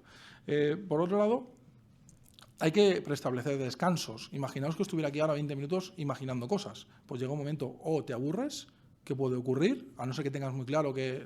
Es decir, he hecho un buen trabajo de educación terapéutica contigo y tienes muy claro que esto te va a funcionar muy bien y tú empiezas a ver resultados, que en el momento que el paciente empieza a ver resultados dice, uy, esto hay que tomárselo muy en serio, o se cansa, ¿De acuerdo? La fatiga es muy típica. Se plantea aproximadamente 1 minuto de descanso por cada 5 minutos de trabajo. ¿De acuerdo? Entonces, el planteamiento de esa actividad en la que yo voy planteando distintos momentos en la imaginación del sujeto, que puedo hacer un ciclo de 5 minutos, luego hacer una propuesta de 1 minuto de descanso suele ser adecuado. ¿De acuerdo? Y luego hay que hacer unos 5 minutos de vuelta a la realidad. Nos encontramos con algún caso, son casos más bien aislados. Yo sí que os diría que os fijarais en estos estudios el número de pérdidas de sujetos que tienen, ¿de acuerdo? Porque hay veces que nos encontramos que el estudio empieza en 22 y luego lo termina en 19, y cuando le preguntas a algún colega, hay algunos que te dicen que hay algún tipo de dificultad con la vuelta a la realidad. Es decir, sabemos que hay muchos trastornos psicopatológicos asociados al daño cerebral. Aproximadamente un 40% de los pacientes tienen algún tipo de trastorno psicopatológico. Evidentemente, la depresión es uno de los más frecuentes, pero nos podemos encontrar con otros. Y sí que hay algún comentario de que alguna persona tiene algún tipo de dificultad en este sentido.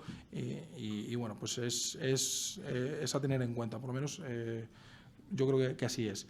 La evolución sería un trabajo de 3 semanas, es decir, la propuesta de intervención andaría sobre una media hora o media hora de vuestras sesiones, con 3 semanas, en el cual la primera semana tendremos que trabajar mucho con fotos, vídeos, actividades de movimientos entrenados, esa primera fase, dentro de la cual tendremos que ver también mucho, hacer un trabajo muy importante en esa vuelta a la realidad de la metacognición, es decir, preguntarle, oye, ¿cómo ha ido? ¿Y qué te has imaginado? ¿Y ese movimiento cómo era? Explícate, háblame sobre tu experiencia sobre esto.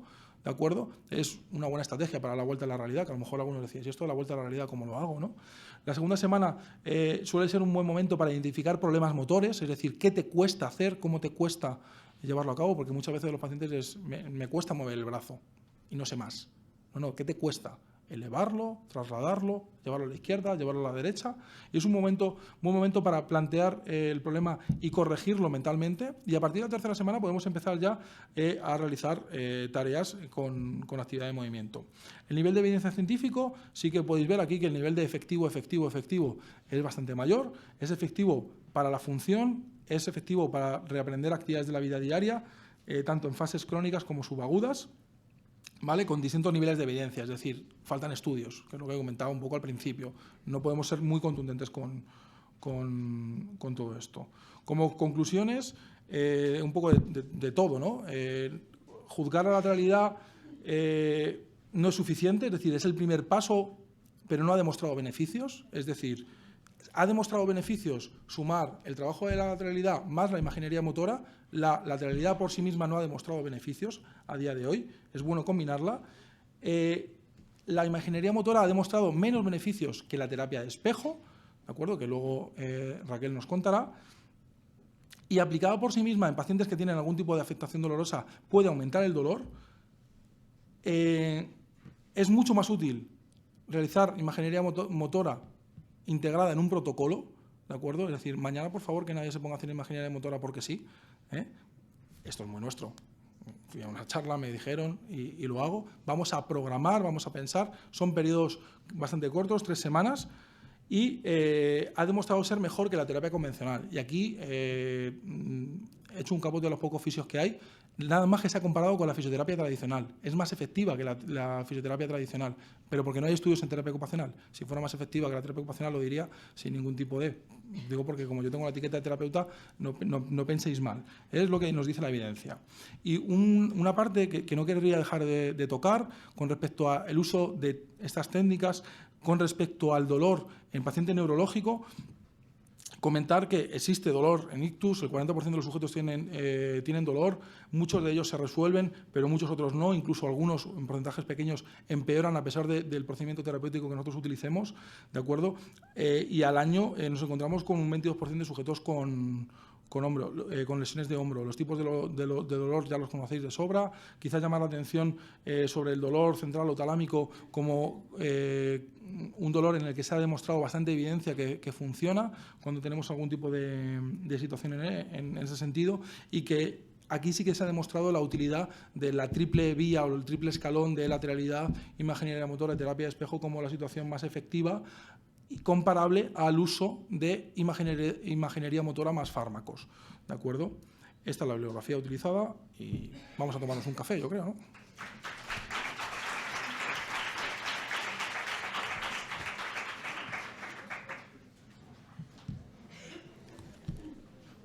Bueno, creo que hay turno de preguntas, creo, antes del café.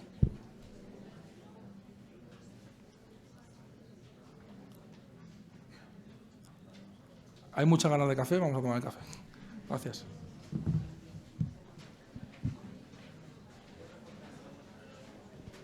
Casi no, casi no, ¿no? Muy bien, un poquillo. Si hay que ajustar más. Sí, luego a la vuelta del café yo creo que vamos a intentar empezar. Vale.